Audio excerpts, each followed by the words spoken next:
Hello students, welcome back once again. आज हम पढ़ने वाले हैं प्रोजेक्टाइल मोशन इन जस्ट छोटू सा टाइम। प्रोजेक्टाइल मोशन के अंदर आज आपको कॉन्सेप्ट, थ्योरी, डेरिवेशन सब कुछ करा देंगे बहुत छोटे से टाइम के अंदर। न्यूमेरिकल के लिए सेपरेट वीडियो आपको मिलेगी। हाँ जी, अगर आप चैनल पर पहली बार विजिट कर रहे हो ना, तो अभी चैनल को सब्सक्राइब करो, बेल आइकन को हिट कर देना। बहुत सारा शानदार कंटेंट आपके लिए वेट कर रहा है। एक बार डिस्क्रिप्शन में जो लिंक दी गई है ना, उसको जरूर चेक कर लेना, आपकी बहुत सारे काम की चीजें वहां पर। नाउ अभी हम बात करेंगे एक्चुअल में प्रोजेक्टाइल मोशन क्या होता है। तो हो सकता है कि मान के चलो आपके क्लास में आपके फ्रेंड ने आपसे पेंसिल मांगे, उसने कहा भाई पेंसिल देना, तो आपने लेकर के पेंसिल उसको ऐसे फेंक दी। तो पेंसिल का जो मोशन है ये ऐसे जाकर के ऐसे उसके हाथ में गई। ये कौन सा मोशन है? Projectile motion. कैसा मोशन है? Projectile motion. हाँ, जैसे मान के चलो अब हो सकता है कि उसने कहा कि भाई इरेजर दे देना, आपने कहा इरेजर मांग रहा है, सॉफ्ट सी एक बार घुमा के मारूंगा इसको सिर में पड़ेगी, तो आपने इरेजर ली और ये पकड़ के ऐसे फेंक दी। तो मतलब पेंसिल का मोशन ये वाला भी प्रोजेक्टाइल मोशन। इरेजर आपने ऐसे निशाना मार के ऐसे फेंकी, तो ये ऐसे जाकर के ऐसे गई, ये भी प्रोजेक्टाइल मोशन। अब मान के चलो अब आपने छत पे खड़े हो, अब कचरा गाड़ी बाहर आ गई, फेंकना नहीं चाहिए ऐसे, लेकिन मान के चलो आपको कौन जाएगा नीचे यार, तो आपने जो है जो आपका कचड़े का पैकेट था उसका एंगल बना के ऐसे फेंक दिया और जाकर कचरा गाड़ी के अंदर वो कचरा गिरा, तो उसका मोशन भी कैसा? Projectile motion. यानी कि हम अपने लाइफ में प्रोजेक्टाइल मोशन को ज्यादातर जगहों पर नोटिस कर रहे हैं, देख रहे हैं। अच्छा, ये देखने में कैसा नजर आ रहा है? तो ये देखने में कुछ इस तरह का, मतलब इसका जो शेप होता है ना, ये पैराबोलिक होता है, मतलब 2 डायमेंशन में ये कर्व कुछ इस तरह का होता है ना। ये भी कैसा है? ये भी प्रोजेक्टाइल मोशन है। आगे अगर हम बात करें कि आप इसको कैसे डिफाइन करेंगे, इसकी क्या पहचान होती है, तो आप देखिए भाई प्रोजेक्टाइल मोशन जो है ना, वो आपका 2 डायमेंशनल मोशन है, यानी कि एक्स और वाई एक्सिस दोनों में होगा। इस तरह का आपको कर्व जरूर बनता हुआ नजर आ रहा होगा। समझ में आ रहा है? हो सकता है कर्व आपका ऐसा भी हो, कोई दिक्कत नहीं है, या फिर कर्व आपका ऐसा हो, कोई दिक्कत नहीं है। समझ रहे हो? ये सारे के सारे जो है ना पैराबोलिक शेप के अंदर आते हैं। अभी हम बात करेंगे प्रोजेक्टाइल मोशन कैसा है। ये 2 डायमेंशनल मोशन है। प्रोजेक्टाइल मोशन की कुछ खासियत है कि जब भी प्रोजेक्टाइल मोशन होगा, ये 2 प्रॉपर्टीज इसके अंदर फॉलो होंगी। इन दोनों बातों को बहुत ध्यान सुनना कि भाई प्रोजेक्टाइल मोशन के अंदर आप देख रहे हो कि प्रोजेक्टाइल मोशन में जब कोई पार्टिकल आगे बढ़ रहा है, तो ये देखो ये ऊपर भी जा रहा है और आगे बढ़ रहा है। देखो ये ऊपर भी गया, नीचे भी आया और यहां से यहां आगे भी बढ़ गया। दैट मींस प्रोजेक्टाइल मोशन में दोनों तरह की वेलोसिटी होती है। हॉरिजॉन्टल वेलोसिटी जो इसको आगे बढ़ा रही है, वर्टिकल वेलोसिटी जो इसको ऊपर या नीचे लेके आ रही है। जैसे कि यहां पर भी देखो, हॉरिजॉन्टल वेलोसिटी इसको यहां से आगे बढ़ा रही है और वर्टिकल वेलोसिटी इसको नीचे लेके आ रही है। तो प्रोजेक्टाइल मोशन में दोनों वेलोसिटी होती है, horizontal velocity and vertical velocity. तो भाई हॉरिजॉन्टल वेलोसिटी के बारे में जो है एक फैक्ट है बड़ा ही जबरदस्त कि भाई horizontal velocity never change. Projectile motion में कभी भी हॉरिजॉन्टल वेलोसिटी चेंज नहीं होती, जबकि वर्टिकल वेलोसिटी हर पॉइंट पे चेंज होती है। समझ रहे हो? पहले ये वेलोसिटी जो है यहां पर जैसे आपने फेंकी, वेलोसिटी जो है ना कम होगी और ये मैक्सिमम हाइट पर हो गई 0। फिर इसके बाद ये बढ़ते यहां पर जाकर के फिर बढ़ गई। समझ रहे हो? तो वर्टिकल वेलोसिटी जो होती है या कीप्स ऑन चेंजिंग, ये बदलती रहती है। क्यों? बिकॉज वर्टिकल कंपोनेंट पर क्या आप देख रहे हो ना, ग्रेविटी के कारण जो है ना इसकी एक्सेलरेशन, तो क्या बोलोगे? एक्सेलरेशन ड्यू टू ग्रेविटी के कारण से ये जो है ना वर्टिकल कंपोनेंट की जो वेलोसिटी है ये कीप ऑन चेंजिंग। नाउ अभी हम बात करेंगे मैक्सिमम हाइट पर वर्टिकल वेलोसिटी। मैक्सिमम हाइट पर वर्टिकल वेलोसिटी यानी कि वेलोसिटी का y वाला कंपोनेंट 0 हो जाता है। हॉरिजॉन्टल तो चेंज होती ही नहीं है। हॉरिजॉन्टल अगर यहां पर u है तो यहां पर भी u होगी, यहां पर भी u होगी, यहां पर भी u होगी, और जब हाथ पर गिरेगी तब भी u होगी। ठीक है? तो हॉरिजॉन्टल वेलोसिटी हमेशा सेम रहती है, वर्टिकल वेलोसिटी मैक्सिमम हाइट पर 0 हो जाती है। ठीक है ना? आगे हम बात करेंगे कि भाई जैसे मान के चलो कोई भी प्रोजेक्टाइल आपने हाथ से छोड़ा। प्रोजेक्टाइल किसे कहते हो? प्रोजेक्टाइल आप कहते हो किसी भी ऑब्जेक्ट को जो प्रोजेक्टाइल मोशन कर रहा है। प्रोजेक्टाइल मोशन में जो रास्ता होता है ना, उसको ट्रेजेक्ट्री कहा जाता है, और ये ट्रेजेक्ट्री कैसी होती है? पैराबोलिक शेप की होती है। कैसी होती है? पैराबोलिक शेप की होती है। नाउ अभी हम बात करेंगे प्रोजेक्टाइल मोशन में 2 मोस्ट इंपॉर्टेंट टर्म्स होते हैं। एक होता है आपका टाइम ऑफ फ्लाइट यानी कि हवा में उड़ते रहने का समय, ठीक है, और एक होता है रेंज मतलब कितनी दूर जाकर के प्रोजेक्टाइल हमारा गिर रहा है। तो टाइम ऑफ फ्लाइट, कोई भी चीज फ्लाइट यानी कि उड़ेगी तो वो कौन से कंपोनेंट पर डिपेंड करेगी? उड़ने वाला कंपोनेंट यानी कि वाई, वर्टिकल कंपोनेंट, कोई भी चीज आगे जाएगी तो वो कौन से कंपोनेंट पर डिपेंड करेगी? वेलोसिटी के हॉरिजॉन्टल कंपोनेंट। तो बस इतनी सी बात आपको याद रखनी है, जब भी टाइम ऑफ फ्लाइट निकालो ना, तब तब आप आपको वर्टिकल कंपोनेंट लेना है वेलोसिटी। कौन सा वाला? Vertical component. जब भी रेंज निकालो आगे कितनी गई, आगे वाली वेलोसिटी यानी कि हॉरिजॉन्टल वेलोसिटी आपको लेना है। बस इतनी सी बात आप याद रखिए। आगे आपको बताऊं कि भाई प्रोजेक्टाइल मोशन दो टाइप के होते हैं, एक होता है एंगुलर प्रोजेक्टाइल मोशन और एक होता है आपका हॉरिजॉन्टल प्रोजेक्टाइल मोशन। देखो एंगुलर प्रोजेक्टाइल मोशन क्या होता है कि जब आपने प्रोजेक्टाइल को प्रोजेक्ट किया यानी कि थ्रो किया, फेंका, तो इस समय आपकी जो वेलोसिटी थी वो हॉरिजॉन्टल के साथ यानी कुछ एंगल बना रही थी, जो है ना ग्राउंड के साथ कुछ एंगल बना रही थी। तो ये देखो इनिशियली आपने जो वेलोसिटी दी वो किसी एंगल पे दी, तो इसको एंगुलर प्रोजेक्टाइल मोशन कहा जाता है। जबकि यहां पर देखो जब आपने टावर पे खड़े हो गया, बिल्डिंग पे खड़े हो गया, बॉल ऐसे फेंकी कि सीधी फेंकी आपने, कैसे फेंकी? सीधी। तो सिर्फ इस समय इसके पास हॉरिजॉन्टल वेलोसिटी थी। कैसी वेलोसिटी थी? हॉरिजॉन्टल। तो वेलोसिटी इन एक्स एक्सिस के पास सिर्फ थी horizontal, velocity in Y axis नहीं थी। फिर ग्रेविटी ने इसको नीचे खींचा तो फिर क्या हो गया, इसके बाद वर्टिकल वेलोसिटी भी आ गई। तो भाई ये वाला जो मोशन है वो कौन सा है? हॉरिजॉन्टल। क्यों? क्योंकि जब इसको फेंका गया था तो सिर्फ इसके पास हॉरिजॉन्टल वेलोसिटी थी। बात समझ में आ रही है आपको? चलिए, तो range horizontal component, time of flight vertical component पर डिपेंड करता है। अभी हम इसमें डेरिवेशन करेंगे तो हमें कई सारी चीजों को ध्यान रखना होता है, लेकिन आप बस इतनी सी बात याद रखिए। पहली चीज, जो है बॉडी कहीं भी जा रही हो, एक्सेलरेशन ड्यू टू ग्रेविटी हमेशा नीचे को होता है, तो एक ही जगह पर आप हमेशा -g रखेंगे। अगर डिस्प्लेसमेंट जो है नीचे हो रही है, डिस्प्लेसमेंट अगर नीचे हो रही है तो फिर क्या करोगे, जो है डिस्प्लेसमेंट के आगे माइनस साइन लगाओगे। आगे हम बात करेंगे, लेकिन याद रखना जब भी टाइम ऑफ फ्लाइट की कैलकुलेशन करनी है यानी कि डेरिवेशन में, तो जब भी टाइम ऑफ फ्लाइट की कैलकुलेशन करनी है तो डिराइव करने के लिए सेकंड इक्वेशन ऑफ मोशन लगाओ। कौन सी लगाओगे? Second equation of motion. और टाइम ऑफ फ्लाइट कौन से कंपोनेंट पे डिपेंड करता है? वाई वाले कंपोनेंट पे, या कहूं वर्टिकल कंपोनेंट। तो यहां पर लिखोगे S Y, displacement Y axis, U Y, ठीक है, बस। ठीक। नाउ रेंज जब निकालनी है, रेंज, तो रेंज हॉरिजॉन्टल वेलोसिटी पे डिपेंड करती है। रेंज क्या होता है? डिस्टेंस। तो डिस्टेंस का फॉर्मूला होता है स्पीड इनटू टाइम। टाइम कौन सा? Time of flight. स्पीड कौन सी? हॉरिजॉन्टल, जिसको मैं हॉरिजॉन्टल वेलोसिटी कह रहा हूं। नाउ अगर मैं कह रहा हूं time to reach maximum height, maximum height, देखो मैक्सिमम हाइट पर पहुंचने में, मैक्सिमम हाइट पर पहुंचने में कितना टाइम लगा, तो हमेशा फर्स्ट इक्वेशन ऑफ मोशन लगाना, इसका स्क्रीनशॉट ले लो। b = u + at होता है, लेकिन एक ही जगह -g रख दिया है। नाउ मैक्सिमम हाइट जो है, मैक्सिमम हाइट कितनी जो है ना हाइट तक जाएगा, ये अगर आपको निकालना है थर्ड इक्वेशन ऑफ मोशन लगाना, जो कि अपनी ये हो जाएगी। वेलोसिटी एट एनी पॉइंट निकालना है तो ये लगाना, ठीक है। अब इसको जो है इंप्लीमेंट कैसे करना है ये मैं आपको बता दे रहा हूं, आप एक बार इसका स्क्रीनशॉट ले लो फास्ट। तो सबसे पहले हम हॉरिजॉन्टल प्रोजेक्टाइल मोशन के डेरिवेशंस को समझेंगे। तो अगर मैं आपसे कहता हूं कि आपको सिर्फ दो ही बात, बार बार रिपीट कर रहा हूं, याद रखना है, टाइम ऑफ फ्लाइट निकालो y एक्सिस से मतलब है, रेंज निकालो x एक्सिस से मतलब है, दैट्स ऑल, बस। अगर मैं कहता हूं कि मान के चलिए आप एक टावर पे खड़े हो और आपने एक बॉल को सीधा फेंका और वो बॉल जाकर के कुछ इस तरह से गई, दैट मींस प्रोजेक्टाइल आपको कुछ इस तरह जा रहा है, तो स्टार्टिंग में इसके पास देखो y एक्सिस में कोई वेलोसिटी नहीं है, तो initial velocity in y axis is 0, initial velocity in x axis is u, बस इतनी सी बात। तो देखो इक्वेशन नंबर सेकंड लगाओगे टाइम ऑफ फ्लाइट निकालने के लिए, s = ut - ½ gt² होता है, ठीक है।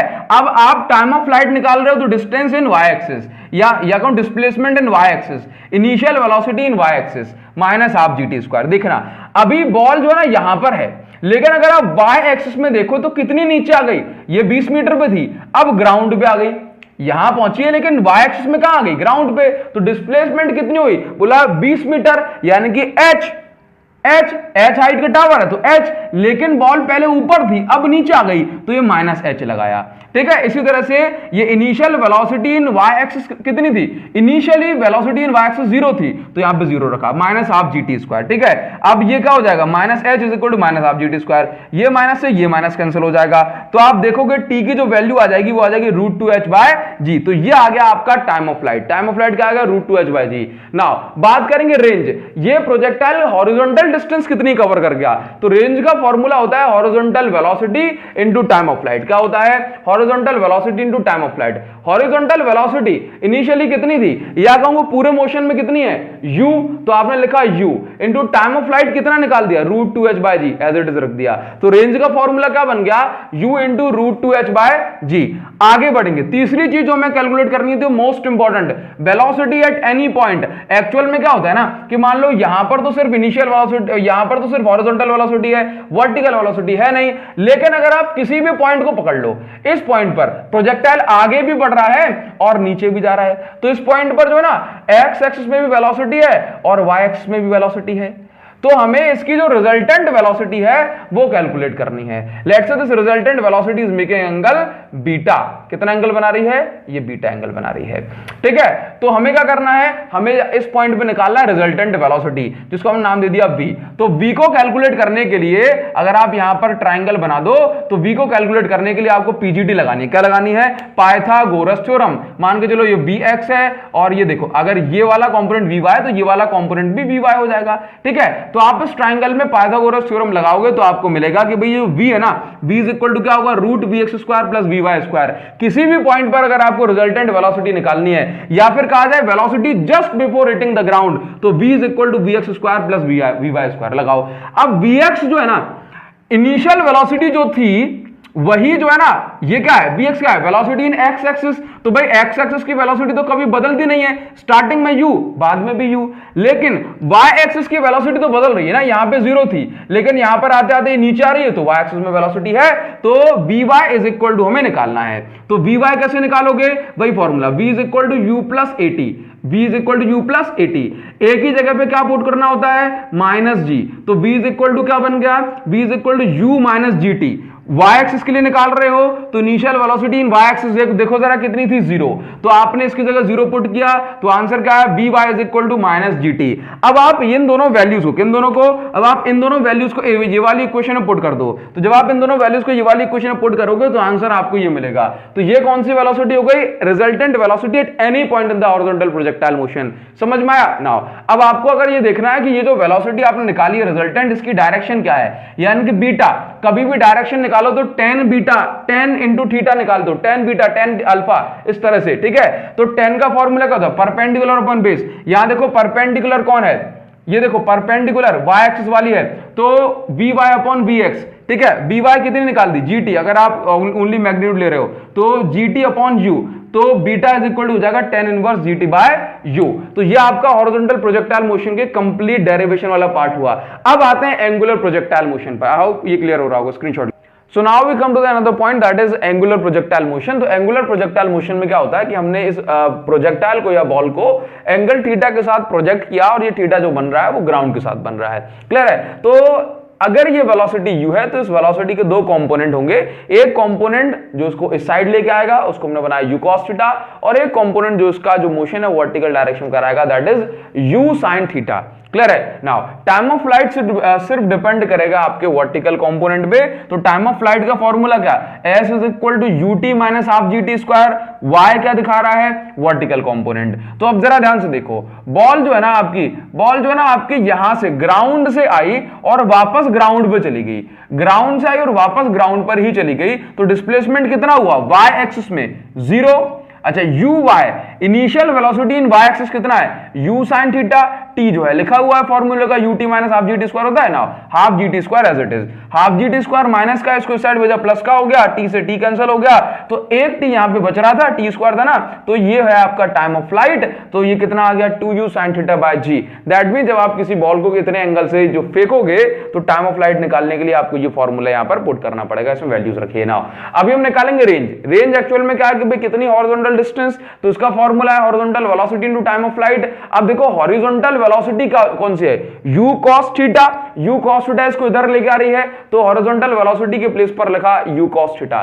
टाइम ऑफ फ्लाइट की वैल्यू हमने ये निकाल के रखी है तो हमने इसको पुट कर दिया। जरा ध्यान से देखना, u का इंटू u से होगा तो ये हो जाएगा u स्क्वायर, ठीक है। अब देखो 2 sin थीटा cos थीटा, ये लिख दिया 2 sin theta cos theta upon g। चलिए अभी ध्यान से देखना, u स्क्वायर अपॉन g को एज इट इज रखा है, लेकिन ये 2 sin थीटा cos थीटा जो है ना, ये फॉर्मूला बन रहा है किसका, sin 2 थीटा का, तो बना दिया भाई। अब आपका ये रेंज का फॉर्मूला निकल के आ गया। लेकिन अगर आप चाहते हो कि ये आपकी बॉल जो है ना एकदम मैक्सिमम डिस्टेंस जो है कवर करे, तो आपको निकालना पड़ेगा मैक्सिमम रेंज। तो मैक्सिमम रेंज कैसे मिलेगी, तो जरा देखो, ये sin थीटा है, तो साइन मैक्सिमम कब होता है, जब एंगल 90 डिग्री बन जाए। तो 90 डिग्री बनने के लिए थीटा को 45 रख दो, तो 45 इंटू 2 90 हो जाएगा। तो थीटा की वैल्यू आपने 45 प्लेस की, तो r is equal to U square sine 90, sine 90 की वैल्यू होती है 1, तो आपका ये रेंज का फॉर्मूला आ गया U square by G. That means maximum range आपको पहली बात 45 डिग्री पे मिलेगी, और ये जो आपका फॉर्मूला है ये मैक्सिमम रेंज का फॉर्मूला बन गया। तो maximum range depends only on मतलब मैक्सिमम रेंज का फॉर्मूला क्या है, यू स्क्वायर बाय जी। आगे बढ़ेंगे, time to reach maximum height, यानी कि प्रोजेक्टाइल मैक्सिमम हाइट पर कितने समय में पहुंच जाएगा। तो क्या करना होता है भाई, देखो b is equal to U plus A T, लेकिन a की जगह आप माइनस जी पुट कर तो रख दिया है ना, तो V Y is equal to U Y minus ji T. Y क्या बता रहा है, वर्टिकल डायरेक्शन। तो जरा चेक करो, मैक्सिमम हाइट पर जो वर्टिकल वेलोसिटी है वो क्या हो जाएगी, जीरो। तो यहां पे मैं रख दिया जीरो, यू वाई की जगह पर u sine theta, vertical direction में initial velocity minus ji t as it is रखा हुआ है, माइनस जी टी साइड आया प्लस का हो गया। तो यहां से जो आपका ये टाइम निकल गया, ये क्या है, time to reach maximum height, maximum height तक पहुंचने का टाइम कितना है, u sin theta by G. अभी हमें निकालना है एंगुलर प्रोजेक्टाइल मोशन में मैक्सिमम हाइट, लेकिन इसके बाद इस चैप्टर का सबसे इंपॉर्टेंट डेरिवेशन करेंगे, इसको मिस मत करना। देखिए अगर मैं कहूं आपको कि ये प्रोजेक्टाइल ऊपर जाएगा और ये पॉइंट, जिस पॉइंट पर इसकी वेलोसिटी जीरो हो जाए वही इसकी मैक्सिमम हाइट है। तो यहां से लेके ग्राउंड से लेके इस पॉइंट तक की डिस्टेंस को आपने मैक्सिमम हाइट कहा। इक्वेशन लगाओगे आपकी थर्ड वाली, थर्ड इक्वेशन ऑफ मोशन से यहां पे काम चल जाएगा। B square is equal to U square plus 2as होता है, 2as होता है। a की जगह पे आपने माइनस जी पुट किया, s की जगह पर आपने h मैक्स पुट किया, तो इक्वेशन बन गई आपकी b square is equal to U square minus 2g h max. यहां पर वेलोसिटीज का y वाला कंपोनेंट लोगे, मैक्सिमम हाइट पर वेलोसिटी हो जाती है जीरो, तो ये हो गई, ठीक है, यू वाई स्क्वायर। अब यू वाई की जो वैल्यू है वो है आपकी यू साइन थीटा, तो उसका स्क्वायर करोगे तो आपका आ जाएगा ये you square sine square theta minus 2g h max. यहां से आपको h मैक्स की वैल्यू निकालोगे तो आंसर आएगा आपका ये h max is equal to U square sine square theta by 2g। Prove करना है कि प्रोजेक्टाइल मोशन में जो प्रोजेक्टाइल का पाथ है यानी कि ट्रेजेक्टरी है, दैट मींस रास्ता है, वो पैराबोलिक है। कैसा है, पैराबोलिक। क्लियर है। तो ये कैसे प्रूव करेंगे, पहली चीज अगर हमने कोई रिजल्ट निकाल दिया तो हमें कैसे पता पड़ेगा कि ये जो इक्वेशन है वो पैराबोलिक की है, मतलब पैराबोला की है। तो भाई पैराबोला की जो इक्वेशन होती है ना वो क्वाड्रेटिक इक्वेशन के फॉर्म में आती है। इसका मतलब ये जो इक्वेशन बनी कुछ इस तरह से 2x square plus 5x plus c, इस तरह से समझ में आ रही है ना। तो क्या करेंगे, बस सिंपल सा काम आपको करना है कि पैराबोला की इक्वेशन डिराइव करने के लिए, मतलब प्रूव करने के लिए आप सिर्फ इतना काम करोगे, रेंज के फॉर्मूले से टाइम निकालो। क्या, रेंज के फॉर्मूले से टाइम निकालो और उस टाइम को सेकंड इक्वेशन ऑफ मोशन में पुट कर दो, बस। समझ में आया। देखो भाई रेंज कितनी है, मान के चलो यहां से लेके यहां तक पहुंचा, इसने हॉरिजॉन्टल डिस्टेंस जो है ना कवर की x। नाउ तो रेंज के फॉर्मूले से निकालना है टाइम, तो रेंज का फॉर्मूला क्या है, हॉरिजॉन्टल वेलोसिटी इनटू टाइम। तो देखो भाई रेंज क्या है x, हॉरिजॉन्टल वेलोसिटी कितनी है u cos theta into t। तो भाई देखो t की वैल्यू आप निकालोगे तो कितना आएगा, x upon u cos theta निकाल दी। अब इस t की वैल्यू को उठा करके ये वाली इक्वेशन पुट करो। कौन सी है ये सेकंड इक्वेशन ऑफ मोशन है, लेकिन इसमें एक्सेलरेशन की जगह एक्सेलरेशन ड्यू टू ग्रेविटी है। ये देखो अभी देखना, मान के चलो आपको प्रूव करनी है पैराबोलिक इक्वेशन, तो आप क्या करोगे, आप कुछ इस तरह से करोगे, y is equal to 5x square plus c, इस तरह से। हाँ, तो मान के चलो कि आपने इसकी जो हाइट है ना, इसकी जो हाइट है वो आपने ले ली कितनी, y, कितनी ली y। तो भाई आप इसकी हाइट को लिख रहे हो sy is equal to y, आप यहां तक मान के चल रहे हो, तब जाकर के आपकी पैराबोलिक इक्वेशन प्रूव हो पाएगी। ना तो आपने माना कि इसकी हाइट कितनी y, uy initial velocity in y axis कितनी u sin थीटा, t के प्लेस पर आपने पुट किया x upon u cos theta minus half g, t के प्लेस पर आपने पुट किया x upon u cos theta, इसका स्क्वायर करने के बाद आ गया x square upon u square cos square theta.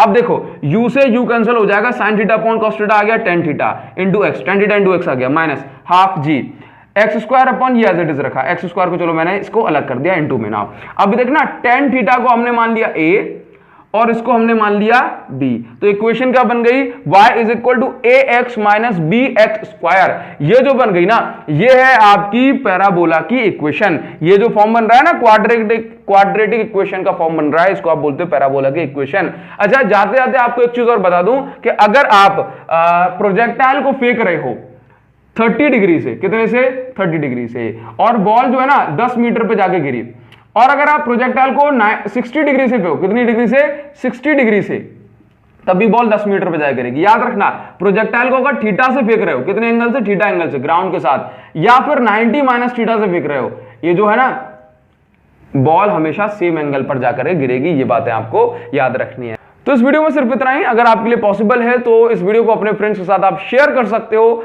मिलेंगे आपसे बहुत जल्द नेक्स्ट वीडियो में नेक्स्ट टॉपिक के साथ। Thank you so much guys, thanks a lot.